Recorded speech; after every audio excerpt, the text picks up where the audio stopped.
Compared to a decade ago, modern bikes have great brakes, but clearly there's limits because 30% of all motorcycle accidents are rear-enders on cars.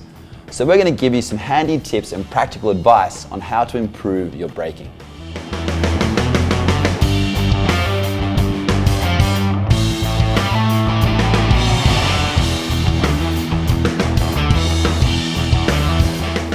Always buffer. Make space between you and the car ahead. You can't outbrake a car. 4 wheels beats 2 every time. The front brake is king. At least 70% of effective braking comes from the front brake. Use the rear as a supplement, especially if you have a pillion or luggage. Check your tyres. Look after them and they'll look after you. What's the pressure in your tyres right now? If you're out by more than 2 psi, then you're not checking them often enough. Set up your front brake. Every time you approach a junction or any busy traffic situation, you should set up your front brake and have your left hand ready to pull the clutch in for an emergency stop. Don't know what we mean? Well, keep watching. Okay, on the far side of the practice area, we've drawn a chalk stop line. Let's pretend it's a brick wall. Got it?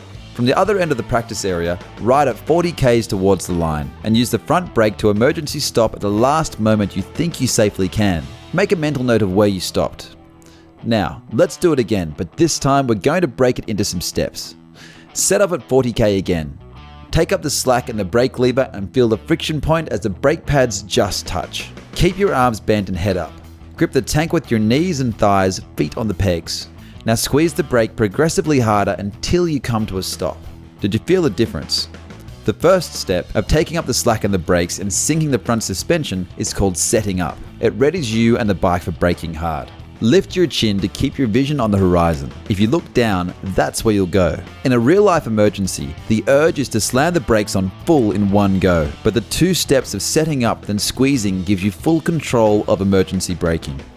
Let's repeat the exercise, this time using just the rear brake, still keeping your arms bent, head up and gripping the tank. You'll notice immediately how much weaker it is, but it still makes a difference. Again, keep repeating, feeling out how much braking power there actually is. Now if you brake hard enough with the front or rear, there's a point where you'll lock up the wheel, and that's not good. When it happens, immediately soften your braking to release the wheel and stabilize the bike. Then apply the brake again. A locked wheel will cause a crash. The key is to recognize the feel of your brakes and tires and know when you're close to locking up. And that's down to lots of practice. After you've explored both brakes, then do the exercise all over again with the front and rear together, applying everything you've learned. Combined front and rear braking will give you the best possible stopping power when you need it. If you spend an hour doing this exercise, I guarantee you'll see a real improvement in your braking. Your brakes and tyres talk back to you every single time you use them, so make sure that you listen. And don't forget, brakes need space to work. Did I mention buffering?